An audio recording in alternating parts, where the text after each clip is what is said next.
So, Alison, thank you very much for joining us for the CEO Magazine and Australia-Israel Chamber of Commerce Leadership in Focus series. What can you tell us about the relationship with the AICC and how you started out with the Chamber?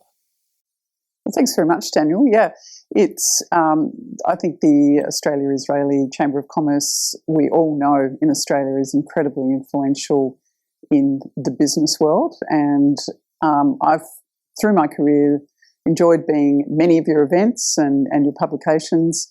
I've been at CCA now for just over a year and was delighted to find that we here at CCA have also had a strong relationship over many, many years. I think it's a great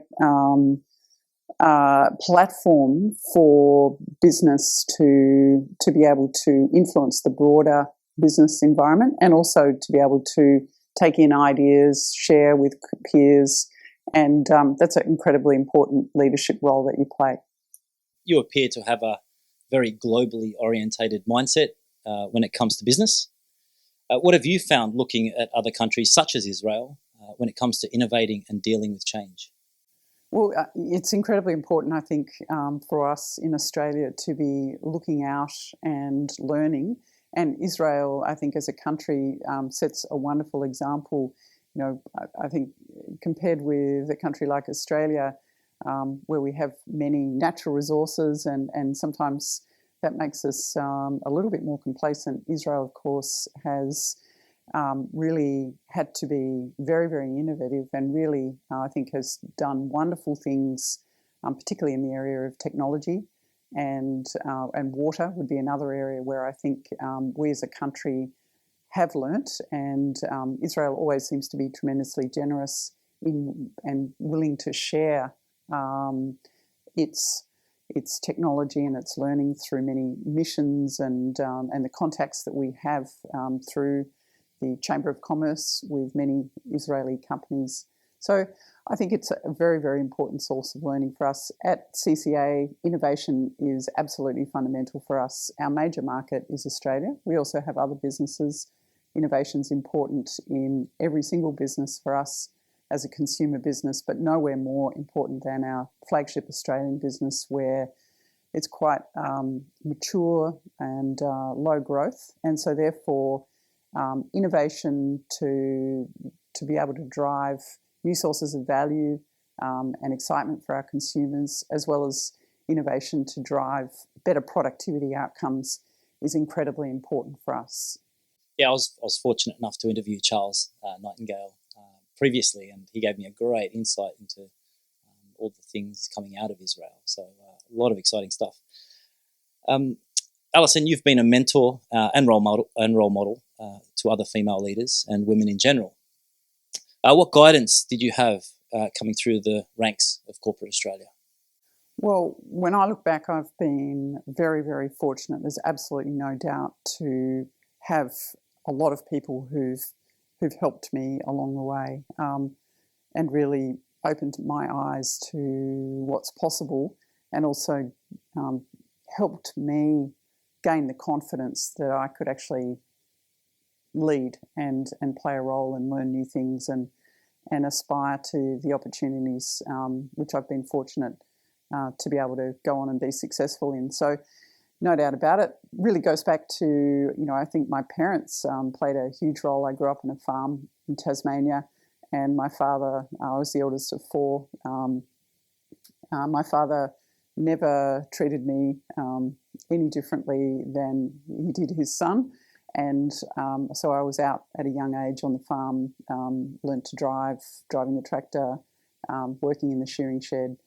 And I never had any sort of sense that because I was a girl, there wasn't, possible for me to do anything. So that really helped. I think also my mother, back then when I was thinking about what I wanted to do, very much the options I was thinking about were a function of what I'd been exposed to, which was farms and farming, and I loved that. So I thought it would be good to marry a farmer and live on a farm. My mother said to me, "Why don't you keep your options open, dear?" And those 8 words were very wise words. And I ended up going to university, doing a commerce degree, then ultimately moving to Sydney and going into a career path that's created many, many more options for me that I never would have imagined and never would have, I never would have thought about but for that early encouragement. The reason that I've had the opportunities, though, since I started my career back in the late 80s is because I've been fortunate, particularly while I was at McKinsey through the 90s, to work with some great developers of people who judge their own success by their success in developing other people. And so I worked at McKinsey with some wonderful leaders who threw me in the deep end, but then taught me to swim and gave me exposure, opened my mind to possibilities that I never otherwise would have even thought of, let alone thought that I was capable of. So tremendously important. Then when I left McKinsey, I joined ANZ. John McFarlane, who was the CEO there, for whom I was fortunate to work, took a huge risk on me by putting me into giving me the opportunity to run quite a large business at ANZ, being responsible for our regional and rural customers in Australia and New Zealand. And by giving me that break, that chance to be responsible for a P&L and to learn to actually run a business, that in turn created the other opportunities that I've had. I could wax on for half an hour about how many people have helped me and sort of laid the foundation for why I'm able to do what I do today. It sounds great. It sounds like you said, a great foundation to where you are today. Alison, with 3 female members on your board of 9, how does CCA work to ensure gender diversity? Well, gender diversity at CCA, I think, definitely does start at the top, and we're very fortunate to have David Gonski, our chairman, who is a wonderful leader in the Australian business community and has created many opportunities, and particularly, I think, for women on boards and also women in leadership roles. He has very high expectations, and he is somebody who's such a well-rounded leader, and we see that in all aspects of his leadership. So starting from him, we're actually a company that is really able to place a high importance on diversity, and that shows through the composition of our board and then down through the ranks.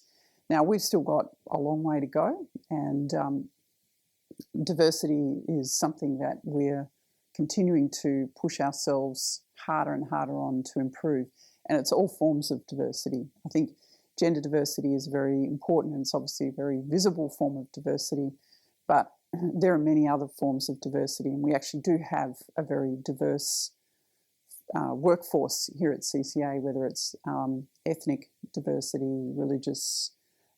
We obviously have a very large business in Indonesia, which brings a very different profile of people into CCA.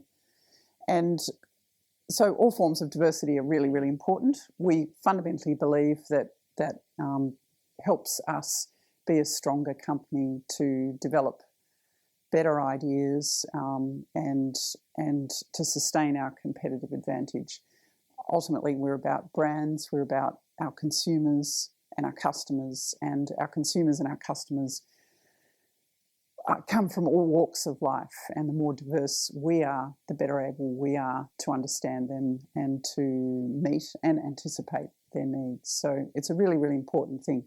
It does, I think, take a lot of relentless drive to continue to create organisations that foster different effective forms of diversity, and we continue to do that through setting targets for ourselves, which is very, very important. Targets not just for women across the organisation, but women in management roles at different levels of leadership, and also importantly, women who are in operational roles, so who are responsible for large teams of people and P&Ls, as well as women in our important functional roles as well. So we want to see women spread right across the organisation. So there are many, many, many things that we do every day to continue to strengthen the environment that we have and really build a truly inclusive culture at CCA. So how are you hoping to help change the perceptions of what makes a female leader through your involvement with Chief Executive Women? Chief Executive Women is celebrating its 30th anniversary this year, and I really admire that initial group of women who started the organisation, because the Australian business climate, and particularly at the leadership levels, was very different back then than it is today. And I think we do need to always reflect on just how far we've come. I think we all feel dissatisfied, and can see how much further there is to go. But we have come a long way, and we have many, many more women on our boards.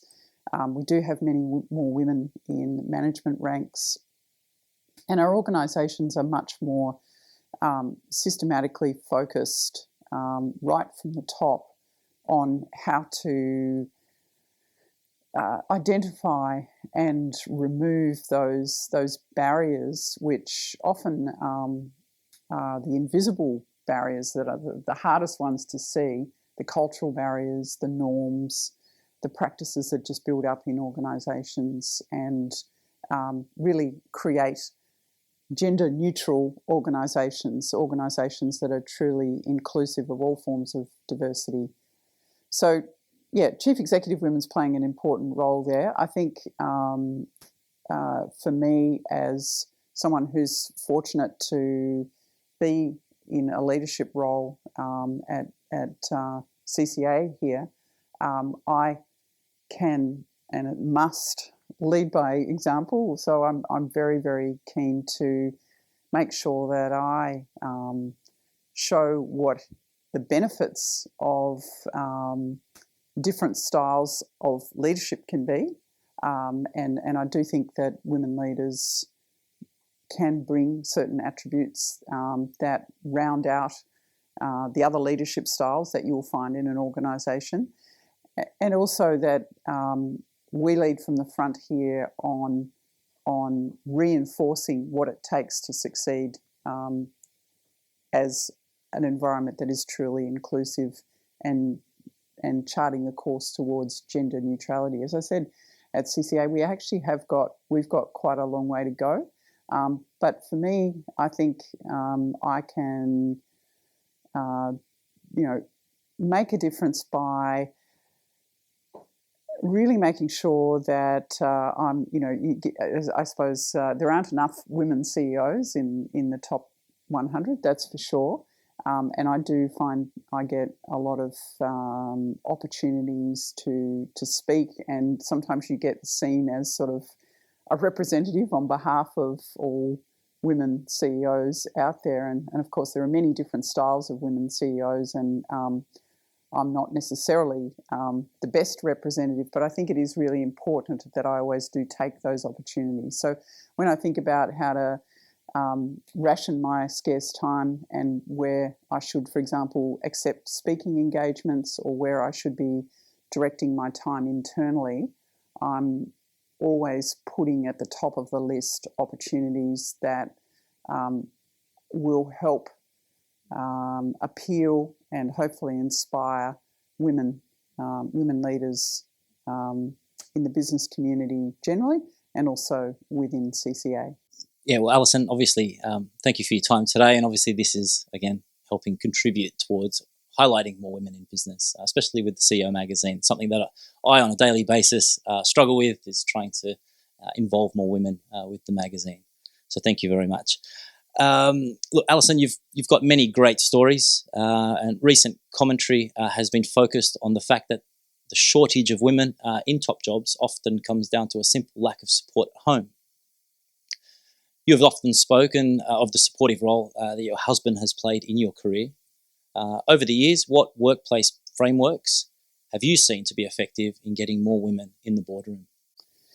Yeah, well, I think it starts with the fact that we really need to continue to encourage the societal change because I think it's a fact that it's really hard to get 50-50 participation in the workplace unless we've got 50-50 participation at home. So we can't keep just focusing on change in the workplace, and of course that is a really important lever, but we also need to encourage that broader change at home and for partners to be playing a greater role in home duties, in raising children, and also for governments to be creating environments that support and encourage that societal change, for example, through making affordable, good quality childcare available. So there's a lot of sort of broader changes that are needed, but I think workplaces like ours and like all of our leading companies can lead the charge and contribute to the pace of that societal change by really thinking about all the barriers that make it harder for women to participate effectively, particularly as they go through different stages in their life. And for for many women, we go through a period where we're having kids, where the kids are little, where the kids are getting that bit older, at different needs at different stages.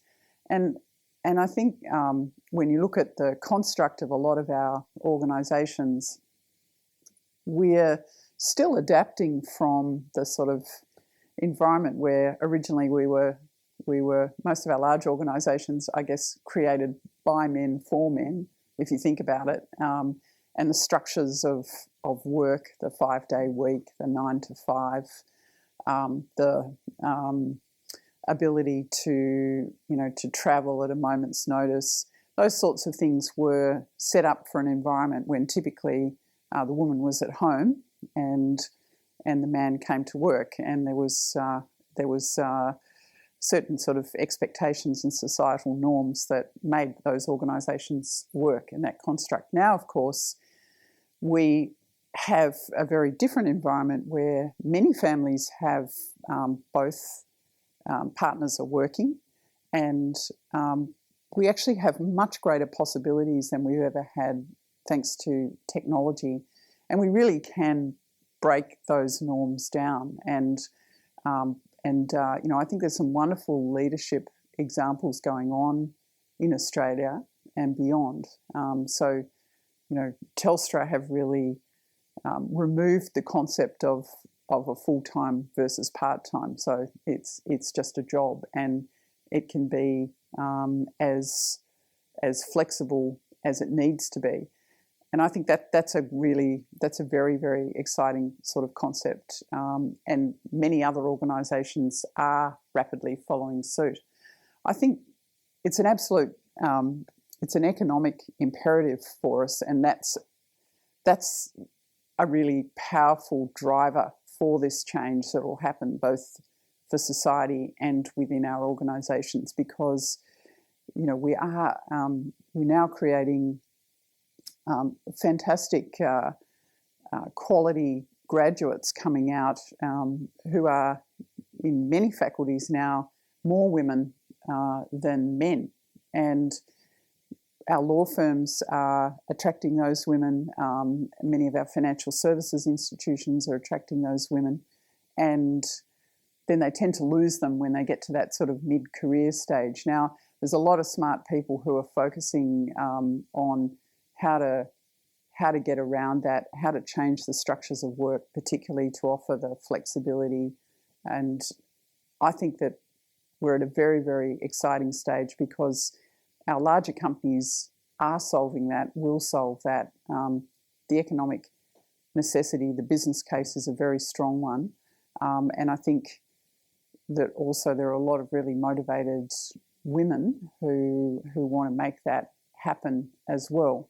I think I guess the final point I'd make is that it is really important that women take accountability for being part of this solution and driving this solution as well. Sometimes I think we can expect too much of our organisations and expect our organisations to to offer up all the solutions. And I think oftentimes there are many leaders in organisations who really, really welcome women who put forward solutions and say, well, look, this is what would work for me, or this for the next 6 months would work for me.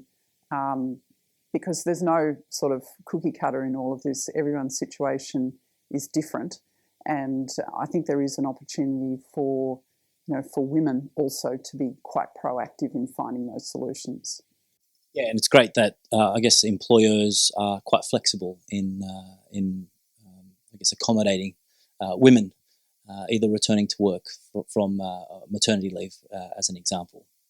The Australian Institute of Company Directors has recommended that 30% of directors of ASX 200 companies should be female. Do you think that this is an achievable target in the future? And in your opinion, why is there such an emphasis on promoting women in business now and not 10 to 15 years ago? Well, I definitely think the 30% target is a very doable target. And I'm very glad that the Australian Institute of Company Directors has put that out there. I'm also very much of the view that it is by far a preferable thing if we as business can achieve these through our own initiative, through our own leadership, through a process of targets rather than forced quotas that are imposed by governments, as we've seen in some countries in the world. So I think using targets gives companies the opportunity to think through how they can go about achieving that in a time frame and in a manner that is compatible with their starting point, their industry, and the existing composition of their board and rotation and so forth. So I think that's a really good approach. And it complements the work of the ASX in this area as well, and the Business Council of Australia. So it's a very positive thing. I think it's definitely doable. What it means is that we need to broaden how we think about the criteria to be a director. And often you'll hear people say, oh, well, there's no women in my industry. It's really hard to find women. There's no women coming up through the ranks. But usually that's a function of how we've defined, what are the criteria to be a successful director in a particular industry. And if you open your mind and challenge those criteria and saying, well, do we really need this person to have industry experience? What other relevant industries might bring aspects of, for example, the regulatory experience that may be relevant, or the commodities experience that may be relevant. And if we also challenge there's often a sort of sense, well, it's really helpful if a director has been a CEO. Again, the minute you start putting those narrow bands around the criteria, you limit the pool that you will look in. And when you really start saying, well, why? And, if a board has a couple of people who have been CEOs, does everyone else need that kind of experience? No, not necessarily. So it's boards, I think, can definitely solve this, because at the end of the day, a board is a combination of you want diverse perspectives and different experiences and skills on the board. And if you open up the criteria sufficiently, there are many women, in professions or coming out of functional areas or potentially in not-for-profits who have a great breadth of experience and can play a great role on boards. I think also my own experience as a non-executive director and I've been fortunate to have been involved in a couple of top 100 companies' boards, is that if you've got a great chairman who wants to make it work, they play a really important role in creating an environment where new directors can gain confidence, can contribute and see how their skills are valuable, and who also get feedback as well. So boards are going through a lot of change, and I think are becoming a lot more accountable, a lot more performance oriented, and it's a lot more of a conducive environment to growth and development, rather than being some kind of trophy that gets awarded to you at the end of your career that you can go and sit on a few boards. The expectations are changing, and I think in a very positive way, and in a way that's very conducive for greater diversity on our boards. Yeah, it's such a hot topic at the moment, the whole gender diversity and diversity in general in the boardroom. Alison, as a leader, you've put a lot of emphasis on open and transparent work culture, even sending out weekly blog posts to your staff. What are the advantages in maintaining corporate transparency, and have you found that there is a direct impact on brand loyalty, productivity, or sales? Well, for me, it's just really important. It's always been important, as I've been in every organisation I've worked in. I've always wanted to know who the leaders really are and feel that I trust them, and that I'm aligned, and that our values are aligned, and that I'm confident in them, that I think they know what they're doing, that they're listening, that they have clarity around direction, that they're being realistic in the plans, and that they're creating an exciting environment that I want to be part of. So that's always been really important to me in making a choice about the organisation that I wanted to be in, and deciding whether it was just a job, or whether it was a really exciting cause that I wanted, I was passionate about. So it's pretty straightforward, I suppose, for me, that I think that was important to me. I think it's actually important to most people, and so being in this position that I am now, I'm always really conscious of the fact that I don't just want to be a faceless, kind of name that people don't know or don't feel confident in. Of course, it's really important that everyone needs to feel very confident in their sort of day-to-day leadership, and in many ways that can be a lot more relevant than who's the CEO up there. But I do think that I have a really important role to play in creating that sort of overall culture and climate, and creating a really strong sense that we're all lined up, we're all directing our efforts absolutely against a very clear, realistic goal, and that we're a great group of people that you would absolutely want to be with and succeed with, and that you can be confident in, and that you can always be proud of the way we behave. So it's really creating that trust and confidence that I think is so important, and the only way to do it is to be open and communicate and listen. It's both. It's a two-way thing for sure. And it sounds like that those important qualities were instilled from you from a very young age, growing up, like you said, on a farm in Tasmania. The current market is very tough and very competitive, with CCA's own share price dropping by 24% in 2014. What comments can you give about consumer confidence in Australia's current economic climate? Yeah, well, the Australian consumer, I think, is fairly cautious. I think we have been for a while. I think consumers generally are pretty pretty smart out there, and we all know that we know we've had a good period. We know we're going through a correction. We know that that is flowing through to wages growth. We know that it's flowing through to, therefore, to household incomes. We can see house prices going up, and if you're lucky enough to own a house, that feels nice. But there are many, particularly younger people, that it just makes it even harder to contemplate how you're going to get into the market.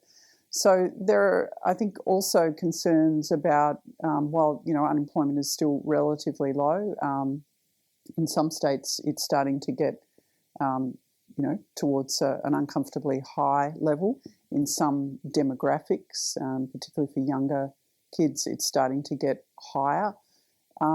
So I think there's a general air of caution. That's how it feels to us. I think also we see consumers very value oriented. Now, there are certainly a segment of consumers who are happy to go out and spend up, and for certain premium products, for example, we're involved in the beer industry, so craft beer, people don't mind paying a bit more for a really good quality product or experience. But generally speaking, we're very value conscious as well, and that's being reinforced by our large retailers who are really very relentlessly focused on providing consumers with better and better value in the shape of better deals and lower prices overall. So I think the consumer's getting sort of quite accustomed to that. Overlaid on that, I think also the consumers are a little bit cautious about our leadership, our political leadership.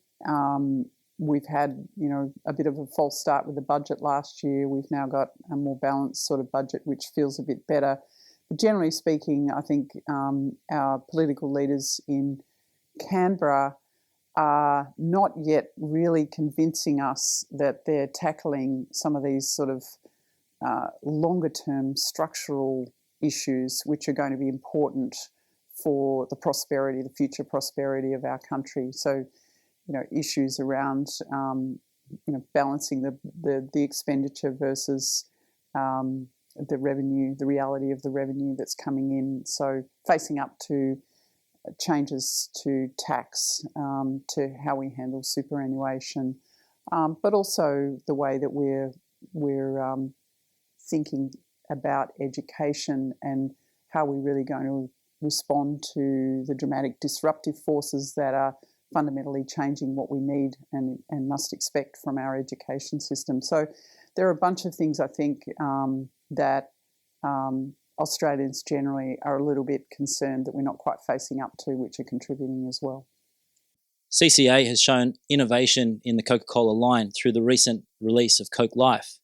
What is the importance of maintaining the ability and flexibility of such a global brand in our ever so demanding consumer environment? Yeah, well, it's incredibly important. So it's Coke Life, and we're very proud of the launch of Coke Life, which happened earlier this year. So that's the sort of the fourth member of the Coke family. So as well as regular Coke, we have Coke Zero, Diet Coke, and now Coke Life. It's for a company like us, innovation is our lifeblood, and we must stay relevant to our consumers, and our consumers are changing really fast. So Coke Life is a naturally sweetened, lower calorie version of a regular Coke. Tastes just like a regular Coke. Coke Life, we expect, will continue to strengthen as a proposition over the years to come, because naturally sweetened beverages as a way of reducing calories and energy intake and making sure that we all play our part as consumers in achieving a better balance of what we put in our mouths versus what we expend, so that we can, as a society, address this overall obesity challenge, which is definitely one of the big mega trends. Naturally sweetened beverages are a really important part of that solution over time. So you'll see a lot more innovation from within Coke Life itself, but also across the Coke portfolio. And brand Coke is a wonderful brand. It's been around for 128 years. It's been through a lot of different eras, and it's always been able to continue to reinvent itself for the consumer environment at the time, while maintaining the fantastic brand values and the intrinsics, of course, of great taste and the refreshment and the bubbles and the uplift that you get from a Coke. So we're absolutely very, very focused on brand Coke as our flagship, but also you'll see the kind of innovation that you see in brand Coke also applied to the many other categories that we play in. And Alison, with society's huge focus on health and well-being, as you just mentioned, how has CCA been working to re-energise its more traditional brands and products? Well, yeah, we very much recognise the importance of giving consumers choice. So we're very proud of all of our products. We're proud of the fact that around about a third of our products are low or no calorie.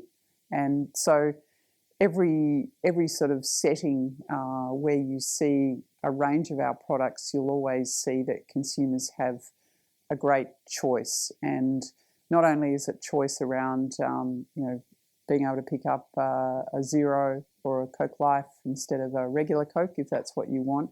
It's also choice around pack size. So we launched the 250 ml cans last year, and they're growing really strongly because often people do just want to have a smaller serve size. So we want to give people choice in that respect too. We also want to give people outstanding transparency. So we've all for many years now have prominently displayed the important information about the energy content of our drinks on the front of our packs, and we want to be at the forefront of making sure that people know exactly what is in our products. Of course, we're expanding too. We have very important positions in all non-alcoholic categories, as well as some of the alcoholic categories as well. But in water, for example, Mount Franklin is our flagship brand, and we're putting a lot of renewed emphasis behind that. We're developing some really exciting innovations in around sparkling and flavoured waters and vitamin waters and coconut water, as well as responding to a strong consumer trend for more value-oriented waters.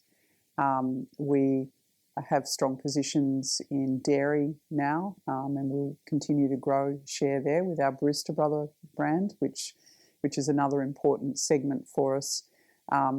Powerade and Mother Energy, of course, are really important brands for us, and there's a lot of innovation there, which is around smaller pack sizes, lower calorie alternatives as well. So I guess a big theme for us is also to continue our strong association with promoting healthy lifestyles. We believe that we have definitely a role to play in making sure that, as well as offering great choice in our product portfolio, we're encouraging consumers to think about the balance to make sure that they're conscious of exercise, and that goes way beyond. Obviously, we sponsor a lot of sport from very professional end of the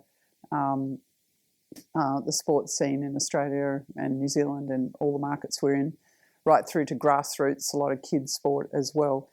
So we're active in sport, but we're also very much doing things, for example, where we're working with disadvantaged schools alongside Bicycle Network and Beacon to help those kids build themselves a bike, keep a bike, and ride a bike. And our Happiness Cycle program there is a wonderful program. And we also, another great example I think that I'm really proud of is the work that we do in Indigenous communities where diabetes can be a health problem.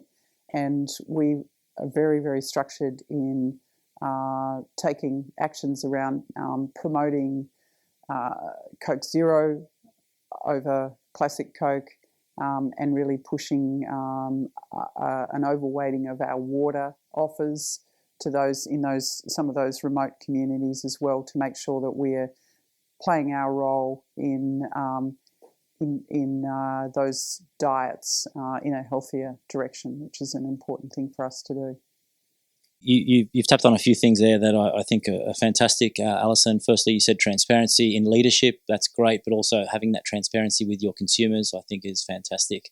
And then obviously the support that the brand gives to a variety of different consumers in terms of choice. I think that's a fantastic initiative, and you guys definitely have such a strong portfolio to provide.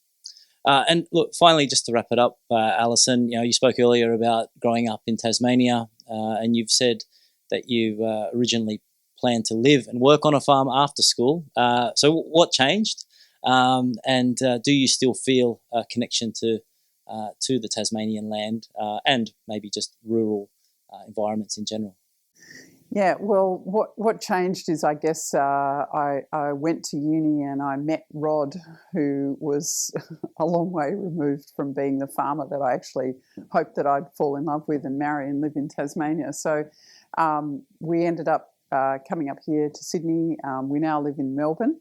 But the good news is that I have turned him into a farmer. So it took a while, but I can say that at least married to a farmer, even if we don't quite live on a farm full time. But we do have a farm in Western Victoria, which we love getting to. And so it's all sort of worked out pretty well in the end, I guess. We're both from Tasmania. We still have a lot of family in Tasmania, and we love nothing more than getting back to Tassie as well. Well, Alison, look, thank you very much for your time. It's been an amazing insight into not only your personal development, but also your corporate career, and where you've come from and where you are today. So again, thank you very much on behalf of the Australia-Israel Chamber of Commerce and the CEO magazine, and wish you all the best in the future. It's a pleasure, Daniel.